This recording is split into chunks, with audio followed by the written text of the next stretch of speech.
Hello everyone, welcome back to my channel. I hope आपने last video of chemical bond, ionic bond and covalent bond देख लिया होगा।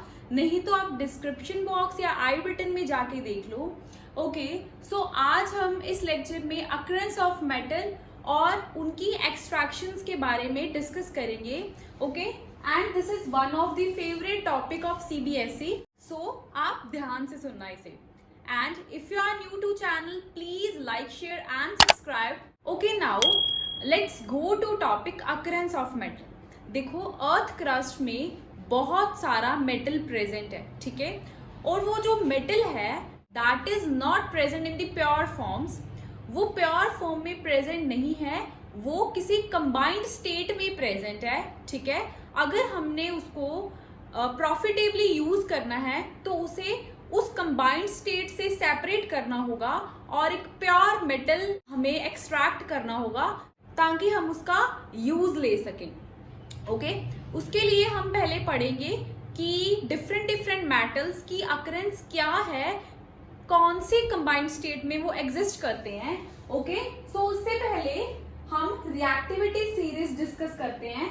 देखो, reactivity series हमें बताएंगी कि डिफरेंट काइंड्स ऑफ जो मेटल्स हैं वो किस फॉर्म में एग्जिस्ट कर रहे हैं। ओके, हमने पहले भी रिएक्टिविटी सीरीज पढ़ी है, यही potassium, sodium, calcium, magnesium, so on up to platinum.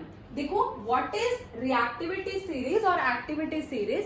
The arrangement of metals in descending order of their reactivity. Okay, यानी कि ये जो पोटेशियम है this is most reactive and this platinum is least reactive.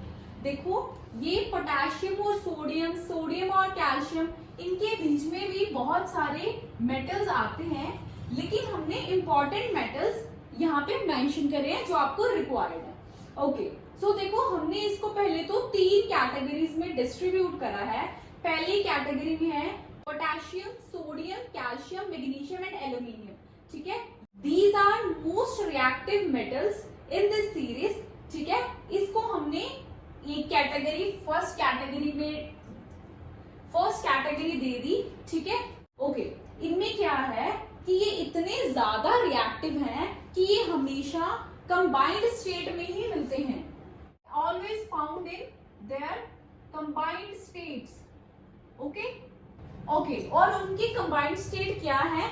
वो oxides, sulphides, carbonate या chlorides की present में मिलते हैं। फॉर एग्जाम्पल हम पोटेशियम देखते हैं। पोटेशियम, अकेला पोटेशियम नहीं एग्जिस्ट करता अर्थ क्रस्ट में, वो एज अ पोटेशियम ऑक्साइड या पोटेशियम सल्फाइड, पोटेशियम कार्बोनेट या पोटेशियम क्लोराइड की तरह एग्जिस्ट करता है, ठीक है। और अगर हमने उसको यूज करना है एज अ प्योर मेटल और रिक्वायर्ड से कंपाउंड बनाना है तो सबसे पहले इन कंबाइंड स्टेट से उसे सेपरेट करना होगा, हमें एक्सट्रैक्ट करना होगा पोटेशियम को। तो हम क्या करते हैं? हम इलेक्ट्रोलिसिस से इसकी एक्सट्रैक्शन करते हैं, ठीक है। First 5 elements are extracted by process of electrolysis. अब ये कैसे इलेक्ट्रोलिसिस हम करते हैं वो भी हम इस वीडियो में डिटेल में पढ़ेंगे। Okay, next category is of zinc, iron, tin, lead and copper. This is second category. Moderately reactive metals को हमने डाला है। These were highly reactive metals and second category is moderately reactive. Okay, so ये भी combined state में ही exist करते हैं। They exist as their oxide, sulphides and carbonate. Okay, तो इसे प्रॉफिटेबली अगर हमें यूज करना है तो हम क्या करते हैं? इनकी रिडक्शन करते हैं बाय कार्बन सो दैट हम उसको प्योर फॉर्म में एक्सट्रैक्ट कर सकें। Okay, next category which is third category is low reactive metals. Okay, ये ज्यादातर अपनी नेटिव फॉर्म में ही मिलते हैं, ठीक है। इनकी सेल्फ रिडक्शन ही हो जाती है, थोड़ी सी हीट सप्लाई करने पे ही ये प्योर हमें मिल जाते हैं। ओके, और उसके बाद रिफाइनिंग होती है इन ऑल दी प्रोसेसेस, ठीक है। Now one by one we will discuss कि कैसे ये इलेक्ट्रोलिसिस रिडक्शन कैसे हो रही है और कैसे ये जो मेटल है वो एक्सट्रैक्ट हो रहा है। सो नाउ रिएक्टिविटी सीरीज से हमें ये पता चल गया है कि मेटल्स किस कंबाइंड फॉर्म में एग्जिस्ट करते हैं, ठीक है। अब हम उनकी एक्सट्रैक्शन पे काम करेंगे। ओके, एक्सट्रैक्शन से पहले आपको कुछ टर्म्स पता होनी चाहिए, ठीक है, वो हम पहले डिस्कस करेंगे। देखो, मिनरल क्या होते हैं? जब हम अर्थ की खुदाई करते हैं, ठीक है, जिसको हम माइनिंग बोलते हैं, तो हमें कुछ मटेरियल्स मिलते हैं, ठीक है, मटेरियल्स मिलते हैं। किसके मटेरियल्स होते हैं? मेटल होते हैं या तो वो, या वो मेटल के कंपाउंड्स होते हैं, ठीक है। तो वो जो मटेरियल हमें अर्थ क्रस्ट से मिल रहे हैं उसे हम मिनरल्स बोलते हैं। ओके, और क्या है? अब देखो, जो हमने सारे मिनरल्स अर्थ से निकाले हैं, वो सारे मिनरल्स से हम प्रॉफिटेबली एक मेटल को एक्सट्रैक्ट नहीं कर सकते, क्योंकि कई ऐसे मिनरल्स हैं हमारे पास अर्थ क्रस्ट में जिनकी कंसंट्रेशन अर्थ क्रस्ट में बहुत ज्यादा कम है, ठीक है। तो हम उस मिनरल से, उस कंबाइंड मेटल स्टेट से मेटल को एक्सट्रैक्ट नहीं कर सकते, क्योंकि देखो मेटल बहुत ही कम। देखो, हमने अर्थ क्रस्ट में से एक मटेरियल निकाला, ठीक है, लेट अस सपोज उसमें जो कंसंट्रेशन थी मेटल की वो बहुत कम थी, इम्प्योरिटीज ज्यादा थी, ठीक है। तो क्या होगा? जब हम मेटल को एक्सट्रैक्ट करेंगे, हम इतनी कॉस्ट लगा के मेटल को एक्सट्रैक्ट कर रहे हैं और वो बहुत ही कम क्वांटिटी में मिल रहा है, ठीक है। So that is not profitably. Okay, so जो मेटल्स हमें प्रॉफिटेबली हम एक्सट्रैक्ट कर पाते हैं मिनरल्स से, उन्हें हम ऑर्स बोलते हैं। Okay, this line is very much important that all the ores are minerals. ये जो सारे ऑर्स हैं वो मिनरल हैं। क्यों? क्योंकि मिनरल्स से ही और बने हैं। मिनरल एक ह्यूज टर्म है और उसकी एक सब टर्म है। Okay, but all the minerals are not ores, क्योंकि हमने मिनरल्स को अर्थ क्रस्ट में से निकाला था और उसमें से हमने एक्सट्रैक्ट करके ऑर्स बनाए हैं। ये पेपर में डायरेक्ट ऐसे स्टेटमेंट पूछ ली जाती है कई बार। ओके, सो इसको आपको ध्यान में रखना है। ओके, अब देखो, हमने ये टर्म्स भी पढ़ ली, अब हमने एक्सट्रैक्शन पे आना है। हम जो कंबाइंड स्टेट हमने जो अर्थ क्रस्ट में से निकाली है उसकी एक्सट्रैक्शन करते हैं। अब एक्सट्रैक्शन करने से पहले हम देखते हैं उनकी कंपोजिशन क्या है। उनकी एनरिचमेंट में पढ़ेंगे हम गैंग। ओके, कई लोग इसे गैंग्यू बोलते हैं but it's pronunciation is gang. तो गैंग क्या होता है? जो ऑर्स हैं उनमें बहुत ज्यादा इम्प्योरिटीज हैं, that is the or is contaminated with a number of impurities and it is known as a gang. Okay? अब देखो, इस गैंग को रिमूव करना है। एक्सट्रैक्शन से पहले हम ये जो गैंग है, इम्प्योरिटीज हैं, कुछ इम्प्योरिटीज जैसे सैंड वगैरह इम्प्योरिटीज है, हम उसको रिमूव करते हैं। पहले कैसे रिमूव कर रहे हैं? ठीक है, how it is removed on the basis of physical और केमिकल प्रॉपर्टीज ऑफ गैंग और गैंग और ओर की फिजिकल या केमिकल प्रॉपर्टीज के बेसिस पे हम इसको एक्सट्रैक्ट कर लेते हैं। हम ये इम्प्योरिटीज रिमूव करते हैं। हम ये इम्प्योरिटीज 100% तक नहीं रिमूव कर सकते, बट फिर भी रिक्वायर्ड अमाउंट तक हम इम्प्योरिटीज को रिमूव करते हैं। Now let us discuss extraction of metals low in reactivity series. देखो, ये रिएक्टिविटी सीरीज है और इसमें ये जो बॉटम मोस्ट वाले फोर मेटल्स हैं, देखो यहाँ पे आप मरकरी भी ऐड कर लो, ठीक है। ये वाले जो 4 मेटल्स हैं इसकी एक्सट्रैक्शन हम देखते हैं कैसे होती है, ठीक है। हमने टेबल में जो हमने एक समराइज्ड टेबल बनाया था स्टार्टिंग में, उसमें हमने देखा था कि ये जो लो रिएक्टिव मेटल्स होते हैं इनकी एक्सट्रैक्शन हम करते हैं बाय सेल्फ रिडक्शन, ठीक है। तो इनकी हम सेल्फ रिडक्शन करेंगे, यानी ये खुद बाय खुद रिड्यूस हो जाते हैं। जब ये एयर के कांटेक्ट में आते हैं, इनको बाहर से कोई भी एक्सटर्नल जो रिएजेंट है, एक्सटर्नल रिड्यूसिंग एजेंट जो है, reducing agent is not required. Okay, अब देखो इसमें से जो कॉपर है ना, कॉपर और जो ये लेड है वो समटाइम्स उसके और पे डिपेंड करता है कि वो ऊपर वाली कैटेगरी जो है हमारी मॉडरेटली रिएक्टिव मेटल्स की, या जो थर्ड कैटेगरी है लो रिएक्टिव मेटल्स वाली, किस फॉर्म में किस एक्सट्रैक्ट होगा। ओके, अब देखो अगर तो कॉपर का Cu2S और है, इसका नाम होता है कॉपर पाइराइट। अगर तो ये और है, ठीक है, तो दैट मीन्स ये और सेल्फ रिडक्शन करेगा, ठीक है, और जो अपना क्रूड मेटल है वो बना लेगा। ठीक है, ठीक है, so this is the case. अब देखो हम रिएक्शन पे आते हैं। देखो हमने कॉपर पाइराइड लिया, कॉपर पाइराइड का फॉर्मूला होता है Cu2S।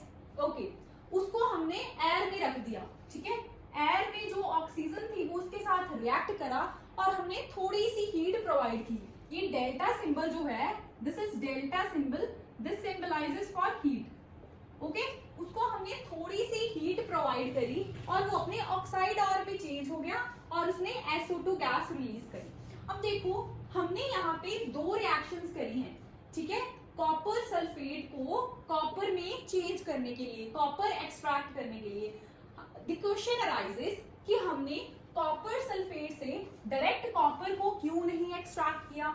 अब देखो ऑलवेज यू शुड रिमेम्बर कि जो ऑक्साइड ऑर्स होते हैं उससे एक क्रूड मेटल को एक्सट्रैक्ट करना is much more easier than sulphide or. So usually हम क्या करते हैं कि जो सल्फाइड ऑर है उसको पहले ऑक्साइड ऑर में कन्वर्ट करते हैं और फिर वो एक क्रूड मेटल में कन्वर्ट हो जाता है। ठीक है, देखो सल्फाइड ऑर है यहाँ पे, ठीक है, सल्फाइड ऑर को हमने हीट करके या उसकी सेल्फ रिडक्शन करके उसको हमने ऑक्साइड ऑर में कन्वर्ट किया, ठीक है, और फिर हम उसको उसके क्रूड मेटल में कन्वर्ट करते हैं। ऐसा क्यों करते हैं? क्योंकि this is an easy process. Okay, ये भी पूछा जाता है पेपर में। अब देखो हमारे पास ऑक्साइड ऑर बन गया, ठीक है, this is oxide or of copper, ठीक है, ये कॉपर का और था, ठीक है, कॉपर का और था, उसको हम कॉपर पाइराइड बोलते हैं। ठीक है, हमने उसकी एयर में रखा, थोड़ा हीट किया और वो ऑक्साइड और में बन गया, कॉपर के ऑक्साइड और में चेंज हो गया और उसने गैस रिलीज करी। हमने वही वाला जो ऑक्साइड और है वो उठाया, उसको कॉपर सल्फाइड, ये जो था कॉपर सल्फाइड के साथ दोबारा ट्रीट करा और थोड़ी सी हीट प्रोवाइड करी और हमें कॉपर सॉलिड और गैस मिली। This is the crude metal. अब क्रूड मेटल क्या होता है? देखो crude metal is kind of impure metal, ठीक है। अब देखो ये जो कॉपर यहाँ पे एक्सट्रैक्ट हुआ है इसको हमें फर्दर प्योरीफाई करना पड़ेगा। हमने टेबल में मेंशन करा था, हम पहले तो एक्सट्रैक्ट कर रहे थे, फिर उसके बाद वाला कॉलम था रिफाइनिंग वाला, यानी कि ये जो क्रूड मेटल है this is still somewhat impure, ठीक है, इसको हम रिफाइनिंग करके इसको हम प्योर करेंगे। सो क्रूड से क्या मतलब होता है? Kind of impure. Okay okay, next come to mercury का और, ठीक है, ore of mercury, this is HGS and this is known as cinnabar. देखो बच्चों इनके नेम्स बहुत इंपॉर्टेंट है, मैं इसको हैशटैग कर रही हूं, that means this is important. कई बार आपको पेपर में ऐसा पूछा जाएगा, राइट द रिएक्शन और write the extraction reaction for copper pyrite और, ठीक है, तो आपने एक्सट्रैक्ट करना है सारी रिएक्शन, ये दोनों रिएक्शन लिखनी है और क्रूड मेटल तक पहुंचना है। ठीक है, अगर आपको आ गया कि right extraction reaction for the cinnabar और, तो आपने ये दोनों, ये वाली और ये वाली रिएक्शन दोनों लिखनी है। ठीक है, अब देखो अब हमने सिनाबार को भी क्या किया, एयर में रखा, वो एयर में जो ऑक्सीजन थी उसके साथ रिएक्ट करा, थोड़ी उसको हीट प्रोवाइड करी और वो अपने क्रूड फॉर्म में आ गया। दिस इज क्रूड फॉर्म, ठीक है। क्रूड फॉर्म में कई बार कंबाइंड फॉर्म भी होती है, ठीक है, स्टिल इट इज इम्प्योर, ठीक है, उसने कुछ गैस भी रिलीज करी है जैसे ऊपर हुआ है, ठीक है, और हमने वही वाला जो क्रूड फॉर्म है वो यहाँ पे हमने उठाया, और उसको दोबारा से हीट किया, हीट इज प्रोवाइडेड, तो मर्क्यूरी हमें ऑब्टेन हो गया लिक्विड की फॉर्म में। Mercury is always in liquid form और ऑक्सीजन रिलीज हुई। Still it is a kind of impure, हम इसकी रिफाइनिंग करेंगे further. Okay, next is TdS।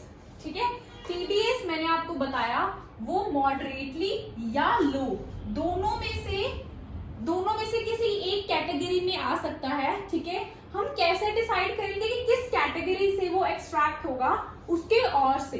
ठीक है, तो लेड सल्फाइड में कौन सा और हो कि आप लो इन रिएक्टिविटी सीरीज वाले एक्सट्रैक्शन प्रोसेस से चलोगे, तो name of ore is galena. इसकी जो रिएक्शन है that is same as above. आपको लर्न करने की आई गेस जरूरत नहीं है, आप ये दोनों रिएक्शंस ही लर्न कर लो, सफिशिएंट है। Now we have discussed the metals which have low activity, okay, और रिएक्टिविटी।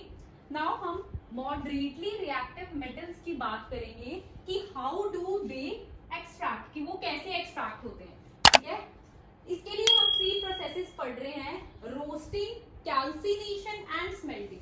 देखो रोस्टिंग में क्या होता है, ठीक है, एक हमारे पास सल्फाइड और है। ठीक है, सल्फाइड और को हमने हीट किया है in presence of in excess air. ठीक है, उससे क्या होता है, जो वॉलेटाइल इंप्योरिटीज हैं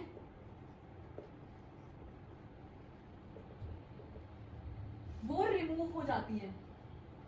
ओके, वॉलेटाइल इंप्योरिटीज मींस जो हीट से रिमूव हो रही हैं इंप्योरिटीज। ओके, कैल्सिनेशन में क्या है, कार्बोनेट और है हमारे पास एक। ठीक है, उसको हमने हीट किया है, लेकिन या तो एब्सेंस थी एयर की या लिमिटेड थी एयर। ठीक है, और उसने भी सेम वॉलेटाइल इंप्योरिटीज रिमूव कर दी हैं। ठीक है, और स्मेल्टिंग क्या होता है, स्मेल्टिंग में हम रोस्टेड या कैल्सिनेटेड और लेते हैं। ठीक है, और उसको हीट करते हैं एट हाई टेम्परेचर। ये कुछ प्रोसेसेस हैं, बहुत ही इंपॉर्टेंट प्रोसेसेस है और पेपर में डायरेक्ट भी पूछे जाते हैं। अब देखो रोस्टिंग की एग्जांपल अगर हम करें, रोस्टिंग में हमने एक जिंक सल्फाइड लिया। ठीक है, जिंक सल्फाइड और लिया, उसको हमने एयर में, यहाँ पे एक्सेस ऑफ एयर है, रोस्टिंग में there is always excess of air, तो हमने excess of air, excess of oxygen में उसे बर्न किया है, हीट अप किया, जिंक ऑक्साइड बना और सल्फर डाइऑक्साइड। देखो यहाँ पे फिर से हम सल्फाइड और को ऑक्साइड और में कन्वर्ट कर रहे हैं, क्योंकि इसके बाद हमने जिंक को एक्सट्रैक्ट करना है। ठीक है, ये रहा एक्सट्रैक्टेड जिंक, नीचे वाले स्टेप में बताती हूँ आपको कैसे हो रहा है। ये जिंक को हमने एक्सट्रैक्ट करना है, तो हम पहले सल्फाइड से उसका ऑक्साइड और बना रहे हैं, ताकि ये जो जिंक हमने एक्सट्रैक्ट करना है वो इजिली हो पाए। ठीक है, अब देखो एक प्रोसेस, अगर मान लो जिंक जो है वो अपने कार्बोनेट की फॉर्म में है, तो हम उसकी कैल्सिनेशन करेंगे, हीट करेंगे लिमिटेड या एब्सेंस ऑफ ऑक्सीजन में। ठीक है, तो क्या होगा, हमें अगेन जिंक ऑक्साइड ही मिल रहा है और कार्बन डाइऑक्साइड मिल रही है। देखो बाई प्रोडक्ट्स चेंज हो रहे हैं, ये जो हमारा मेन प्रोडक्ट है वो सेम ही है, लेकिन यहाँ पे और में डिफरेंस है। अगर कार्बोनेट और है तो हम कैल्सिनेशन कर रहे हैं, यानी कि लिमिटेड एयर में उसकी हीटिंग कर रहे हैं। अगर रोस्टिंग है तो, अगर सल्फाइड और है तो रोस्टिंग कर रहे हैं इन एक्सेस ऑफ एयर, उसकी फिर हम हीटिंग करते हैं और फिर हमें जिंक ऑक्साइड मिलता है। अब देखो हमें जिंक ऑक्साइड मिल गया, हमारा मोटिव क्या है, हम ये मिडिल वाली सीरीज कर रहे हैं, जिंक का कंबाइंड फॉर्म है हमारे पास, ये रहा सल्फाइड और ये कार्बोनेट, हमने इससे उसका ऑक्साइड बना लिया है, लेकिन अभी भी हमें एक प्योर जिंक नहीं मिला। तो हम क्या करेंगे, जिंक ऑक्साइड की ये जो दोनों जिंक ऑक्साइड्स हैं, इसको मैं ए मार्क कर देती हूँ, ये वही वाला ए जिंक ऑक्साइड है, इसको हम रिड्यूसिंग एजेंट रिड्यूसिंग एजेंट है कार्बन एक यहाँ पे, रिड्यूसिंग एजेंट यहाँ पे देखो मॉडरेटली हीटेड में मैंने बोला था आपको कैसे एक्सट्रैक्ट कर रहे हैं, बाय रिडक्शन विद कार्बन। यहाँ पे सेल्फ रिडक्शन थी, ठीक है, यहाँ पे हमने कार्बन यूज किया है, ये रहा carbon, reducing agent, external reducing agent हमने यूज करा है, और यहाँ पे जिंक की फॉर्म मेटेलिक जिंक हमारे पास मिल गया, ठीक है, और फिर इसके बीच में से कार्बन डाइऑक्साइड भी रिलीज हुई है। देखो यहाँ पे मेटेलिक जिंक हम इसकी प्योरिटी चेक कर सकते हैं, अगर तो देखो ये इम्प्योर होगा, ठीक है, तो हम इसकी फर्दर रिफाइनिंग कर लेंगे, अगर तो ये इतना इम्प्योर नहीं होगा तो हम यहीं पे हमें एक मेटालिक जिंक मिल गया है, ठीक है। अब देखो ये रिएक्शन बहुत ही इंपॉर्टेंट है, थर्माइट रिएक्शन। अब देखो लेट अस सपोज आयरन, ये रहा आयरन, आयरन भी हमें एक कंबाइंड फॉर्म में मिल रहा है और यहाँ पे हम उसके ऑक्साइड की स्टडी कर रहे हैं, ठीक है। आयरन का ऑक्साइड था, हमने उसको प्योर फॉर्म में बनाना है, ठीक है। आयरन के ऑक्साइड को हमने आयरन में बनाना है, तो हम क्या करेंगे, जो रिएक्टिविटी सीरीज में आयरन से ज्यादा रिएक्टिव है, मोस्ट रिएक्टिव है, मोर रिएक्टिव देन आयरन जो है, उसको हम उसके साथ हम इसकी आयरन ऑक्साइड की रिएक्शन करवाएंगे। देखो ये रहा हमारा आयरन और ये रहा हमारा एल्यूमिनियम, तो एल्यूमिनियम की रिएक्टिविटी ज्यादा है आयरन से, तो हम एल्यूमिनियम के साथ उसको जब रिएक्ट करवाएंगे तो यहाँ पे डिस्प्लेसमेंट रिएक्शन होगी और एल्यूमिनियम ऑक्साइड बन जाएगा और आयरन बेचारा अकेला रह जाएगा, ठीक है। तो यहाँ पे क्या हो रहा है, एक डिस्प्लेसमेंट रिएक्शन हो रही है, डिस्प्लेसमेंट रिएक्शन से हम आयरन फॉर्म कर रहे हैं, और देखो आयरन लिक्विड की फॉर्म में है, क्यों लिक्विड है, क्योंकि यहाँ पे बहुत सारी अमाउंट में हीट रिलीज हुई है, यानी कि ये एक एक्सोथर्मिक रिएक्शन है। एक्सोथर्मिक रिएक्शंस कौन से होती हैं, अगर आपको याद हो तो एक्सोथर्मिक रिएक्शन में हीट जनरेट होती है, और यहाँ पे बहुत सारी हीट जनरेट हुई, और यही वाली जो हीट है वो इस आयरन को लिक्विड बनाने में काम आ रही है, और ये आयरन लिक्विड बन गया है, ठीक है। इस रिएक्शन को थर्माइट रिएक्शन बोलते हैं। इसका एक एप्लीकेशन भी है, it is used to join railway tracks, okay. देखो this is important, this reaction is also important, ठीक है, ये टर्म्स भी बहुत इंपॉर्टेंट है।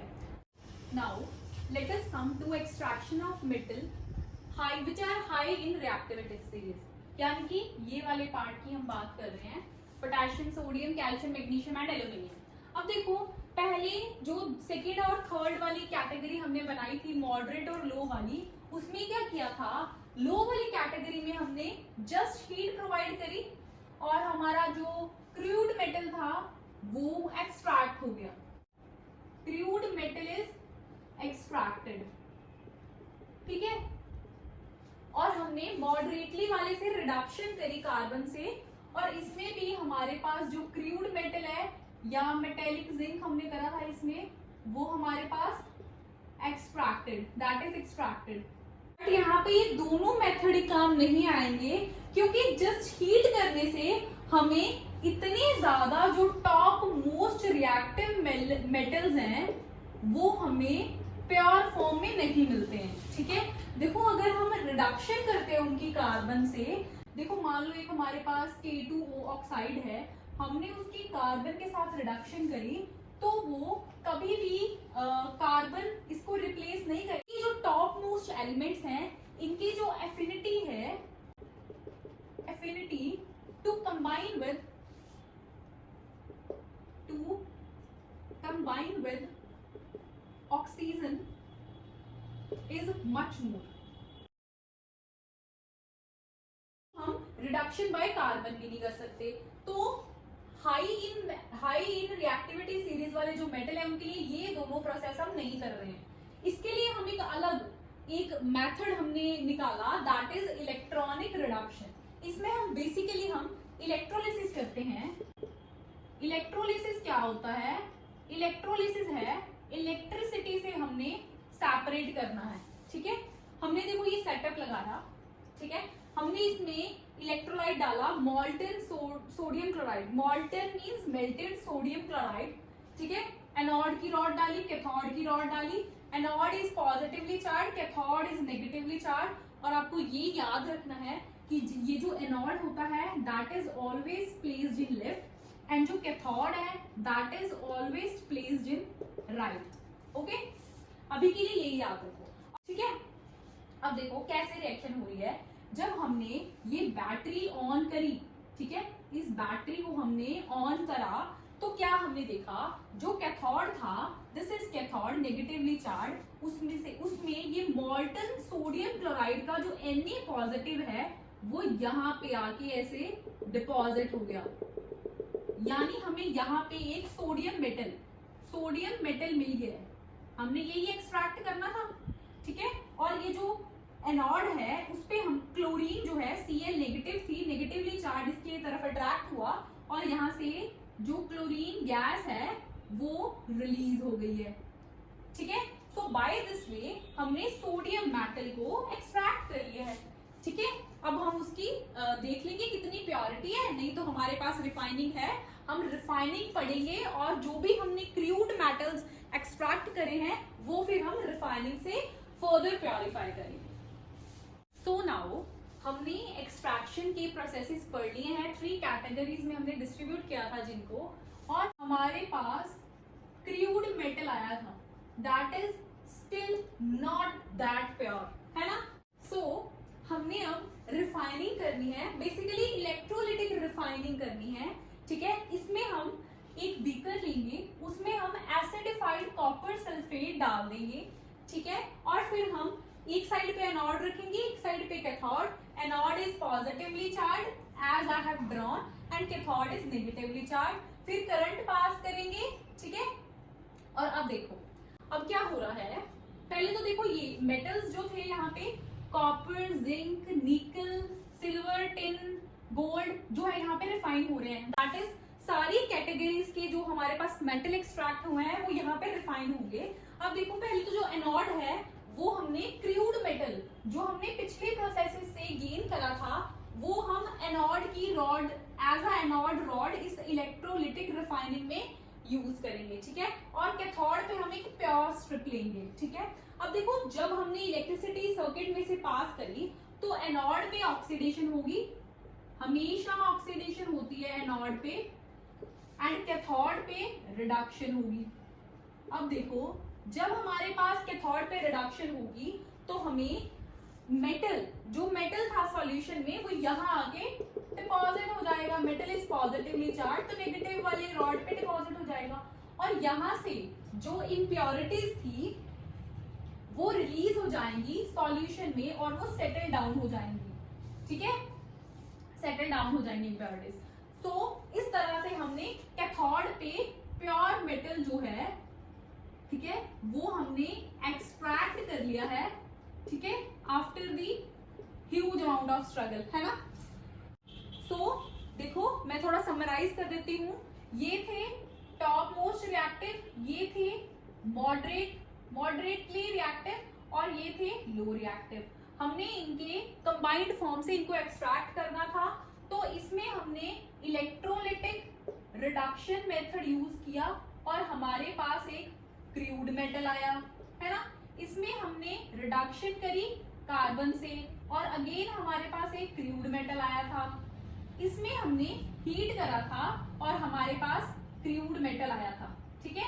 और ये जो सारी सिचुएशन में ये जो क्रूड मेटल आ रहा है उसकी हम एट द एंड रिफाइनिंग कर रहे हैं और हमारे पास ये प्योर मेटल मिल गया है, ठीक है। अब हम इसको यूज कर सकते हैं, बहुत सारी जगह पे मेटल यूज होता है, बिल्डिंग्स में, हाउसेज में, railway tracks, lot many thing, ठीक है। सो इसकी इंपॉर्टेंस बहुत ज्यादा है, ठीक है। और ये एप्लीकेशन पार्ट है और ऑलवेज जो एप्लीकेशन पार्ट होता है केमिस्ट्री में वो पेपर में बहुत ज्यादा पूछा जाता है। आई होप आपको लेक्चर समझ में आया होगा। Okay, thank you for watching.